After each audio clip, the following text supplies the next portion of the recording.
Recording into the cloud now. Our meeting. Welcome everybody to our meeting of 5G Into the Abyss. We have a very exciting guest and special occasion that we have a guest because, you know, that's part of this whole experience. So Lucas is our reader today, and he's going to read his selections from Lorca. Is that right, Lucas? It's a compilation of essays, whatever we have time to read, but that he also gave lectures on in Madrid, where he studied letters and poetry. That's great. Well, I will give it away to you, and I just introduce everyone back to the 5G Into the Abyss reading series, where I stand on a virtual balcony and I read and have guests read very real texts that are navigating some sort of abyss as we might be facing these days. And we invite people to come use the Zoom ID and join us in person or watch on the recorded videos that are on YouTube. So Lucas, you can introduce yourself a little bit, or your writing or reading or whatever you want. It's all yours. And I'm gonna mute my microphone, so it's all you. Thank you. So I met Anthony when I was attending CalArts. I have a BFA in the acting program. And I liked Anthony so much that I even helped get a group together when we didn't have Anthony to get an independent study going. So I learned a lot with him. Now I'm in law school, which is a leap, if you may. I did a little bit of LA, auditioned, got a manager, signed with an agency, the whole 9 yards. Well, not just a year or two. And I don't know, CalArts definitely prepares you in ways that might go against the socioeconomic climate of the Hollywood industry or the arts, and it's more about what your voice is in the world and relationship to what I think matters, which is humanity and politics and people. And I don't know, I think law school was the route I decided to take because it offered the tools. And I'll be frank, I'm not thriving in law school at all, but it's definitely a survival.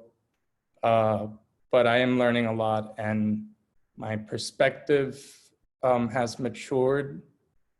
The foundation that I think CalArts offers, it needs to be supplemented with, you know, the real world, and that comes in many forms, whether it be like years of experience out in the industry, or in my case, like finding another route that might, I guess, well, I'm not gonna be sugarcoating it. It's pretty evident how things are turning out. I was in CalArts during the election of last presidency, which kind of like turned everything into it just changed a lot of things for people. And I don't know, that also instigated some sort of urgency to go to law school. Again, it's the hardest thing I've ever done in my life. So now I saw Anthony's posting YouTube videos, and I definitely supplement that with my morning coffee. It's been very helpful, and it's sort of reminded me this thing I was working on with Mary Lou Rosado, my BFA 2 year.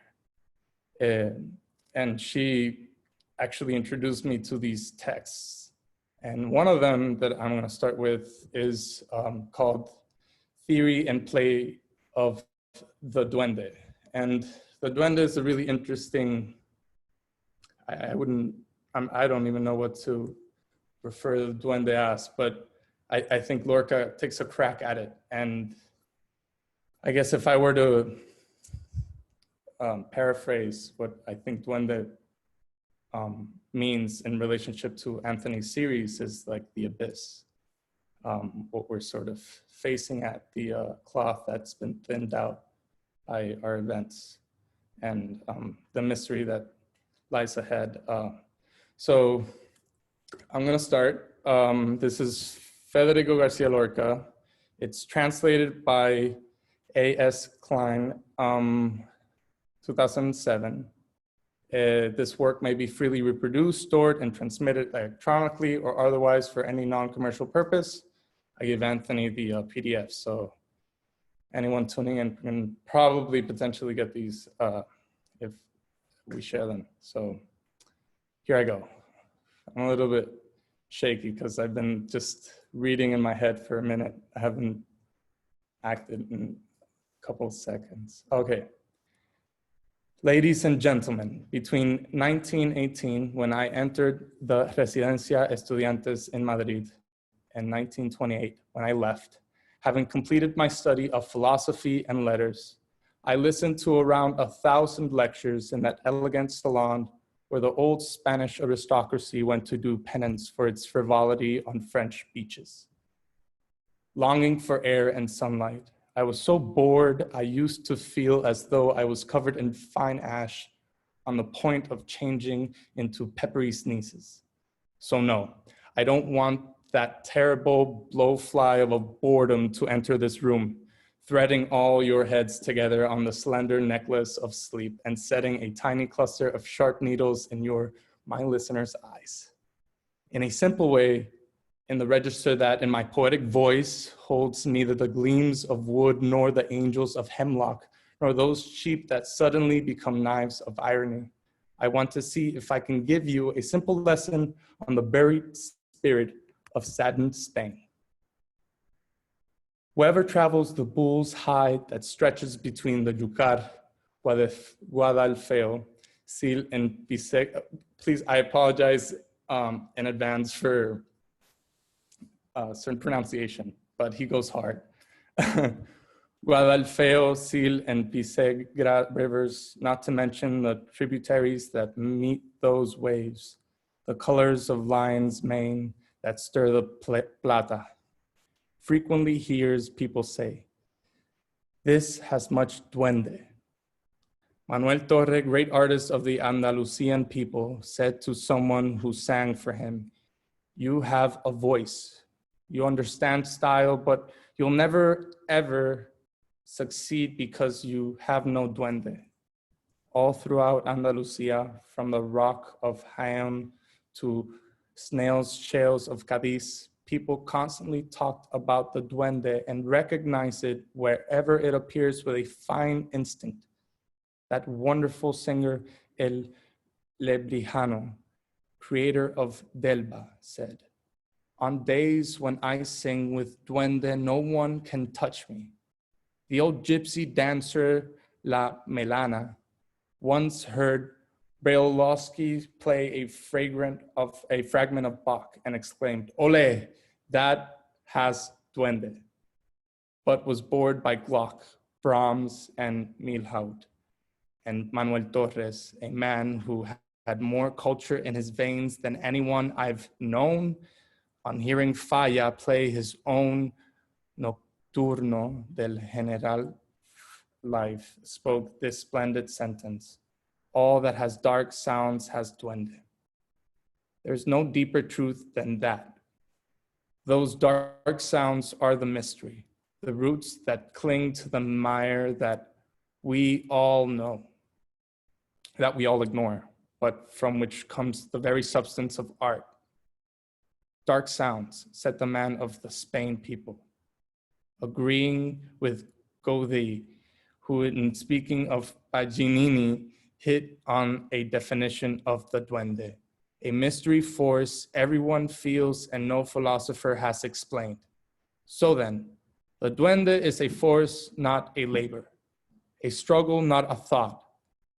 I heard an old maestro of the guitar say, the duende is not in the throat. The duende surges up inside from the soles of the feet, meaning it's not a question of skill, but of style that's truly alive, meaning it's in the veins, meaning it's of the most ancient culture of immediate creation. This mysterious force that everyone feels and no philosopher has explained is, in sum, the spirit of the earth, the same duende that scorched Nietzsche's heart and has searched for its outer form in the Rialto Bridge and its Bizet's music. Without finding it and without seeing that the duende has pursued, had leapt from the Greek mysteries to the dancers of Cadiz and the headless Dionysiac scream of Silverio's siguiriya. So then, I don't want anyone to confuse the duende with the theological demon of doubt at whom Luther, with Bacchic feeling, hurled a pot of ink in Eisenach, nor the Catholic devil, destructive and of low intelligence, who disguised himself as a bitch to enter convents, nor the talking monkey carried by Cervantes Malgesi in his comedy of jealousies in the Andalusian woods. No, the duende, I mean, secret and shuddering, is descendant from the blithe demon, all marble and salt of Socrates, whom enscarched and indignantly on the day when he drank the hemlock, and that other melancholy demon of Descartes, diminutive as a green almond that tried of lines and circles fled along the canals to listen to the singing of the drunken sailors. For every man, every artist called Nietzsche or Cézanne, every step that he climbs in the tower of his perfection is at the expense of the struggle that he undergoes when with his duende, not with an angel, as is often said, nor with his muse. This is a precise and fundamental distinction at the root of their work. The angel guides and grants like Saint Raphael, defends and spares like Saint Michael, proclaims and forewarns like Saint Gabriel. The angel dazzles, but flies over man's head high above, shedding its grace, and the man realizes his work or his charm or his dance effortlessly. The angel on the road to Damascus, and that which entered through the cracks in the little balcony at Assisi, or the one that followed in Heinrich Suso's footsteps, create order, and there is no way to oppose their light, since they beat their wings of steel in an atmosphere of predestination. The muse dictates and occasionally prompts. She can do relatively little since she's distant and so tired. I've seen her twice, that you'd think her heart half marble. Muse poets hear voices and don't know where they're from, but they're from the muse who inspired them and sometimes makes her meal off them. As in the case of Apollinaire, a great poet destroyed by the terrifying muse, next to whom the divine angelic Rousseau once painted him. The muse stirs the intellect, bringing a landscape of columns and an illusionary taste of laurel. And intellect is often poetry's enemy, since it limits too much, since it lifts the poet into the bondage of aristocratic fineness, where he forgets that he might be eaten suddenly by ants, or that huge arsenical lobster might fall in his head. Things against which the muses who inhabit monocles or the roses of lukewarm lacquer in a tiny salon have no power. Angel and muse come from outside of us. The angel brings light and the muse form golden bread or fold of tunic. It is in her norm that the poet receives in his laurel grove. while the duende has to be roused from the furthest habitations of the blood. Reject the angel and give the muse a kick, and forget our fear of the scent of violence that the 18th century poetry breathes out, and of the great telescope in whose lenses the muse, made ill by limitation, sleeps. The true struggle is with the duende, the road where one searches for God are known, whether by the barbaric way of the hermit or the subtle one of the mystic, with a tower like Saint Teresa, or by the three paths of Saint John's of the Cross. And though we may have to cry out in Isaiah's voice, truly you are a hidden God. Finally, in the end, God sends his primal thorns of fire to those who seek him, seeking the duende. There is neither map nor discipline.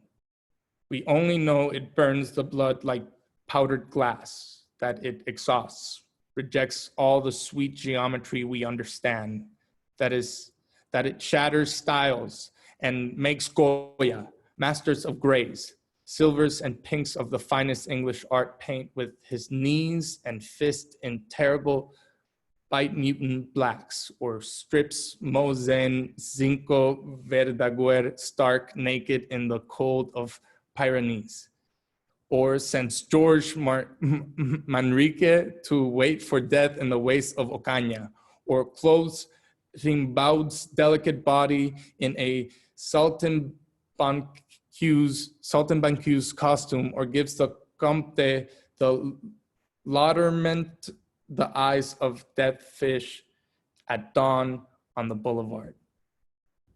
The great artists of southern Spain, gypsy or flamenco, singers, dancers, musicians, know that emotion is impossible without arriving to the duende. They might deceive people into thinking they can communicate the sense of duende without possessing it, as authors, painters, and literary fashion makers deceive us every day without possessing duende, but we only have to attend a little and not be full of indifference to discover the fraud and chase off that clumsy artifice. Once the Andalusian flamenco singer Pastora Pavón, La Niña de los Pienes, sombre Spanish genius, equal in power of fancy to Goya or Rafael El Gallo, was singing in a little tavern in Cadiz. She played with her voice of shadows, with her voice of beaten tin, with her mossy voice. She tangled it in her hair, or soaked it in manzanilla, or abandoned it in the dark, distant briars. But there was nothing there. It was useless. The audience remained silent. In the room was Ignacio Espeleta, handsome as a Roman tortoise, who was once asked, "Why don't you work?" And who replied with a smile worthy of Argontanius, "How should I work if I'm from Cadiz?" In the room was Elvira, fiery aristocrat whore from Sevilla, descended in a line from Soledad Vargos, who in 30s didn't wish to marry with Rothschild because he wasn't her equal in blood. In the room were the Floridas, whom people think are butchers, but who in reality are millennial priests who still sacrifice bulls to Gurion. And in the corner was that formidable breeder of bulls, Don Pablo Murube, with the look of a Cretan mask. Pastora Pavón finished her song in silence. Only a little man, one of those dancing midgets who leap in suddenly from behind brandy bottles, sarcastically, in a very soft voice said, "Viva Paris," as if to say, here ability is not important, nor technique, nor skill. What matters here is something other. Then La Niña de los Pienes got up like a madwoman, trembling like a medieval mourner, and drank in one gulp a huge glass of fiery spirits, and began to sing with a scorched throat, without voice, breath, color, but with duende. She managed to tear down the scaffolding of the song, but allow through a furious burning duende friend to those winds heavy with sand that make listeners tear at their clothes with the same rhythm as the N-word, I'm not going to say it, of the Antilles in their right, huddled before the statue of Santa Barbara. La Niña de los Pienes had to tear apart her voice because she knew experts were listening, who demanded not form but the marrow of form, pure music with a body lean enough to float on air.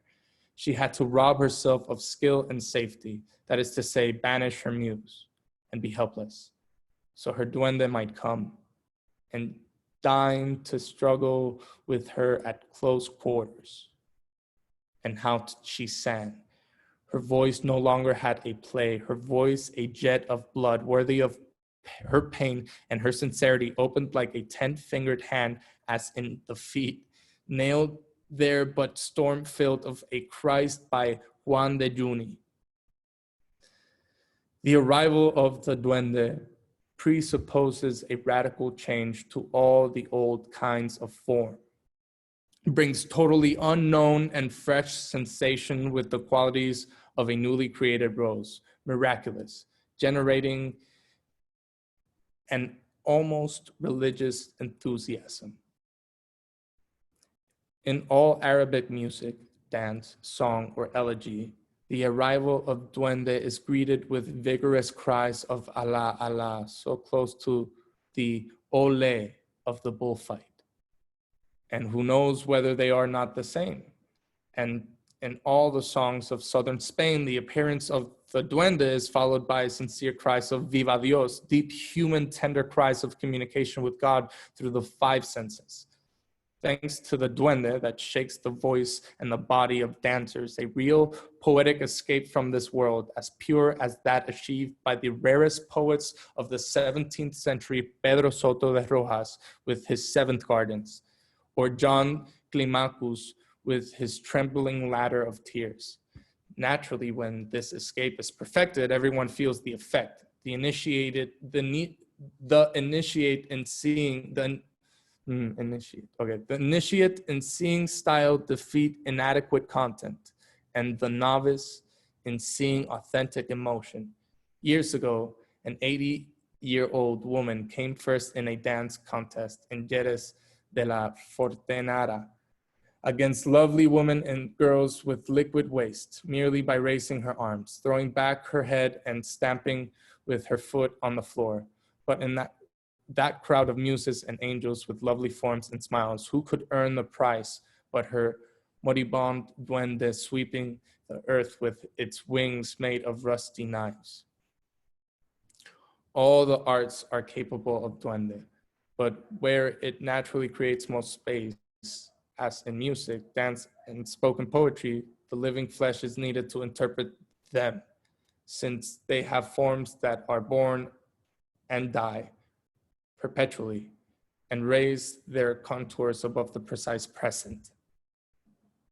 Often the composer's duende fills the performers, and at other times, when a poet or composer is no such thing, the performer's duende, interestingly, creates a new wonder that has the appearance of, but is not, primitive form.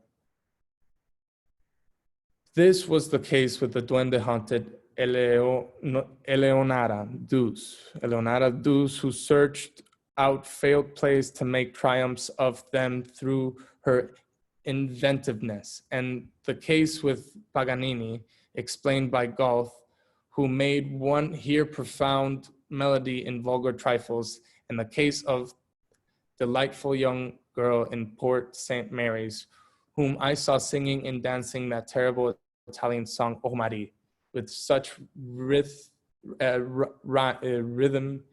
pauses, and intensity that she turned Italian dross into a brave serpent of gold.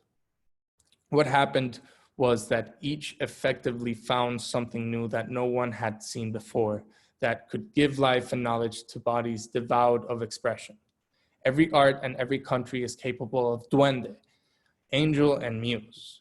And just as Germany owns to the muse, with a few exceptions, and Italy, the prenatal angel, Spain is at all times stirred by the duende, country of ancient music and dance, where the duende squeezes out those lemons of dawn, a country of death, a country open to death.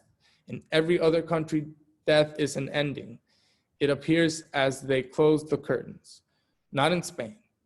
In Spain, they open them. Many Spaniards love indoors till the day they die and are carried into the sun. A dead man in Spain is more alive when dead than anywhere else in the world. His profile cuts like the edge of a barber's razor. Tales of death and the silent contemplation of it are familiar to Spaniards. From Quevedo's dream of skulls to Valdez Leal's putrefying archbishop, and from Marbella in the 17th century dying in childbirth in the middle of the road, who says, the blood of my womb covers the stallion's hooves throw of sparks of black pitch.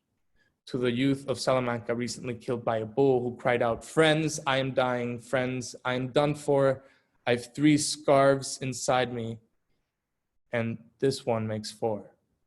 Stretches a rail of saltpetre flowers where a nation goes to contemplate death, with on the side that's more bitter, the verses of Jeremiah, and on the more lyrical side with fragrant cypress, but a country where that what is most important of all finds its ultimate metallic value in death. The hut, the wheel of a cart, the razor, and the prickly beards of shepherds, the barren moon, the flies, the damp cupboards, the rubble, the lace-covered saints, the wounding lines of eaves and the balconies. In Spain grow tiny weeds of death, allusions and voices, precipitable to an alert spirit that fill the memory with the stale air of our own passing. It's no accident that all Spaniards' art is rooted in our soil, full of thistles and sharp stones. It's no isolated example that lamentation of plebeios or the dances of the maestros Joseph Maria de Valdivieso. It isn't chance that among all the ballads of Europe, the Spanish one stands out. If you're my pretty lover, why don't you gaze at me? The eyes I gazed at you with, I've given to the dark. If you're my pretty lover, why aren't you kissing me? The lips I kissed you, I've given to earth below. If you're my pretty lover, why aren't you hugging me? The arms I hugged you with are covered with worms, you see. Nor is it strange that this song is heard at the dawn of our lyrical tradition. In the garden I shall die, in the rose tree they will kill me.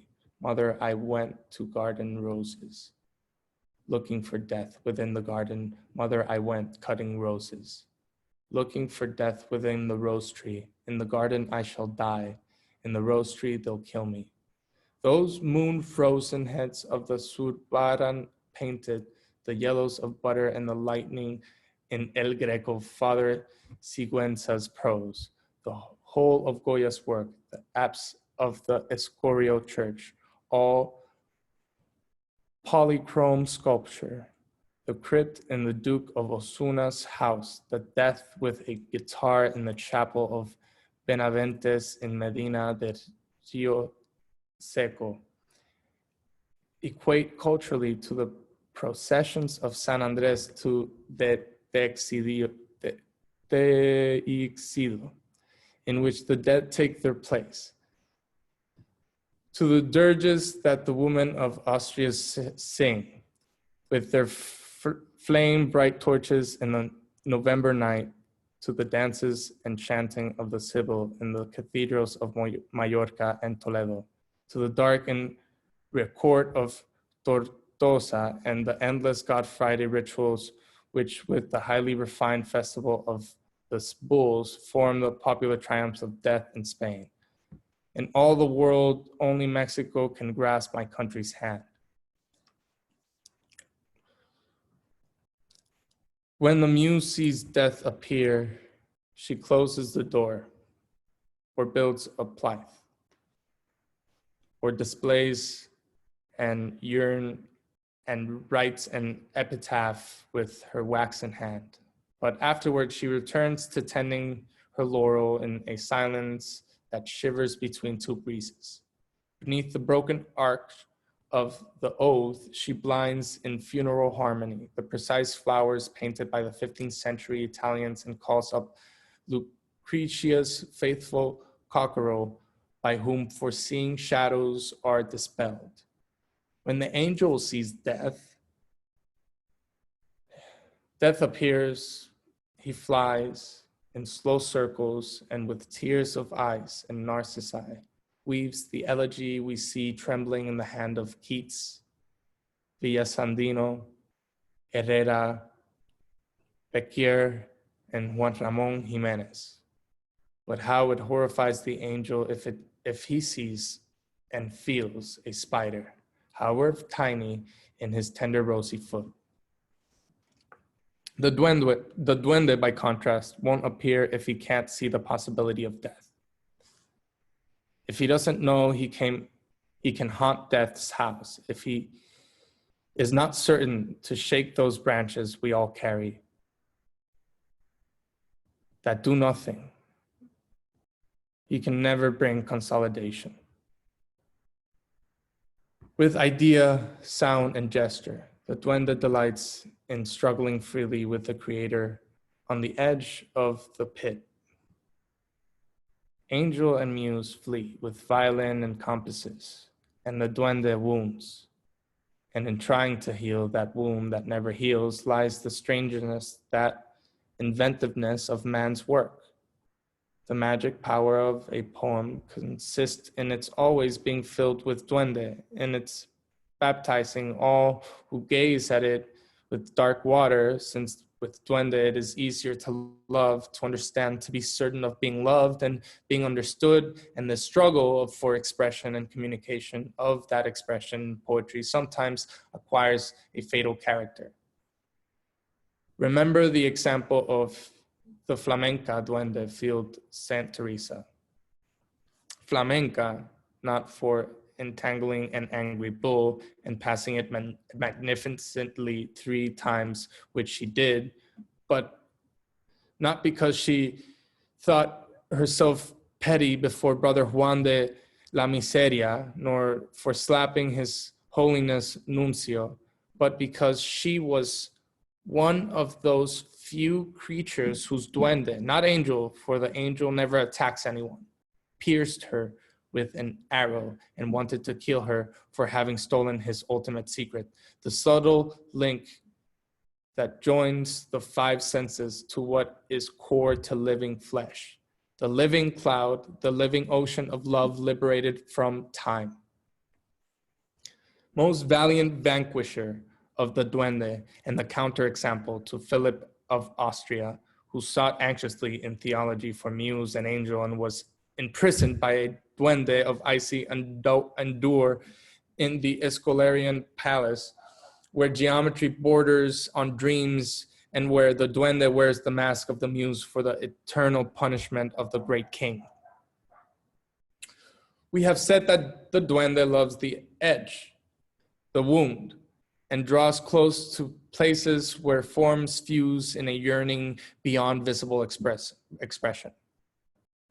In Spain, as among other races where the dance is religious expression, the duende has a limitless hold over the bodies of the dancers of Cadiz, praised by Martial, the breast of those who sing, praised by Juvenal, and over all the liturgies of the bull ring, and authentic religious drama, where in the same manner as in the Mass, a god is sacrificed and adored.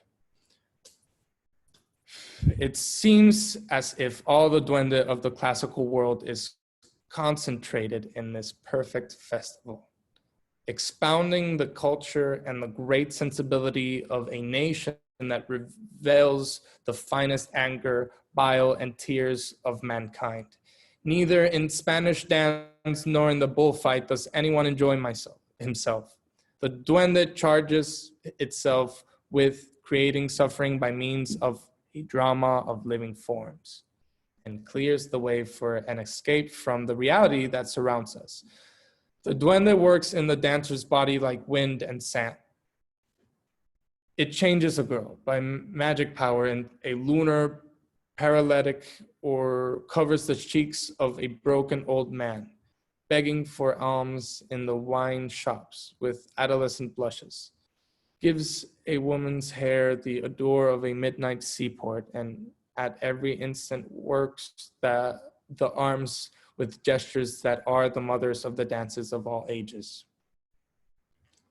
But it's impossible for it ever to repeat itself. And it's important to underscore this. The duende never repeats itself any more than the waves of the sea do in a storm. Its most impressive effects appear in the bull ring, since it must struggle on the one hand with death, which can destroy it, and on the other with geometry measures the fundamental basis of the festival. The bull has its own orbit. The toreador has his. And between the orbit and orbit lies the point of danger, where the verdicts of terrible play exist. You can own the muse with the muleta and to the angel with the banderillas and pass for a good bullfighter. But in the work with the cape, while the bull is still free of wounds, and at the moment of the kill, the aid of the duende is required to drive home the nail of artistic truth. The bullfighter who terrifies the public with his bravery in the ring is not fighting bulls, but has lowered himself to a ridiculous level to doing what anyone can do by playing with his life. But the toreador who is bitten by the duende gives a lesson in Pythagorean music and makes us forget that his is constantly throwing his heart at the horns. Lagartijo with his Roman duende, Joselito with his Jewish duende, Belmonte with his Baroque duende, and Cagancho with his gypsy duende showed from the twilight of the bull ring, poets, painters, and composers, the four great highways of Spanish tradition. Spain is unique, a country where death is a national spectacle, where death sounds great bugle blast on the arrival of spring, and its art is always ruled by a shrewd duende, which creates its different and inventive quality. The duende who, for the first time in sculpture, stains with blood the cheeks of the saints of the master, Mateo de Compostela, is the same one who made Saint John of the Cross groan, or burns naked nymphs in Lope's religious sonnets. The duende that arises and raises the towers of Sahagún, or bakes hot bricks in Calatayud, or Tereul, is the same as he who tears apart all Greco's clouds and kicks out at Quevedo's bailiffs and Goya's chimeras and drives them away. When he reigns, he brings duende-haunted Velázquez secretly from behind duende-haunted graves. When he snows, he makes Herrera appear naked to show that cold does not kill. When he burns, he pushes Berruguetti into the flames and makes him invent new dimensions from sculptures. Góngóra's muse and Garcilaso's angel must lose their laurel wreaths when St. John of the Cross's duende passes by, when the wounded stag appears over the hill. Gonzalo de Barceo's muse and the archpriest of Hita's angel must depart to give way to George Manrique, wounded to death at the door of the castle of Belmonte.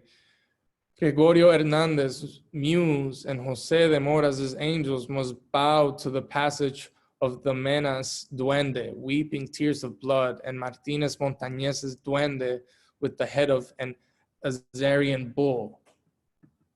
Just as the melancholic muse of Catalonia and the damp angel of Galicia gaze in loving wonder at the Duende of Castile, so far from their warm bread and gentle grazing castles with its torrents of sweeping sky and dry sierra.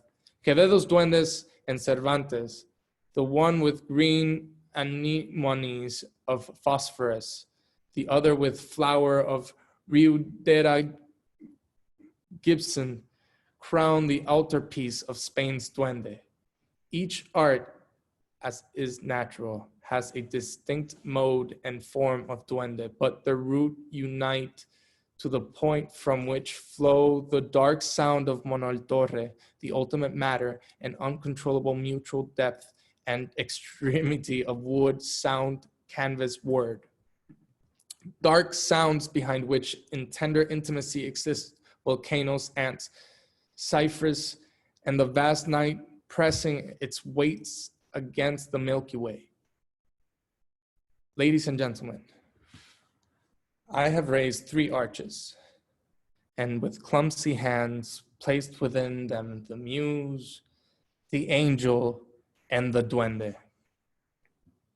The muse remains motionless. She can have a finely pleated tunic or cow eyes like those which gaze out in Pompeii at the four-sided nose her great friend Picasso has painted her with.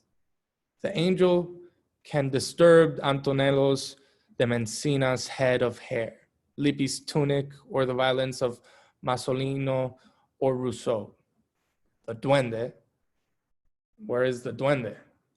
Through the empty archway, a wind of the spirit enters, blowing incessantly over the heads of the dead in search of a new landscapes of unknown ascents. A wind with the odor of a child's saliva, crushed grass, and Medusa's veil, announcing the endless baptism of freshly created things. And that's the end. That was tough. Jesus. Thank you, Lucas. That was Duende in itself. Yeah, That's a giant hole of text and beautiful references and beautiful imagery and just so many great phrases that came through, and you know, all the words that you get confronted with even reading it is beautiful. So thank you very much.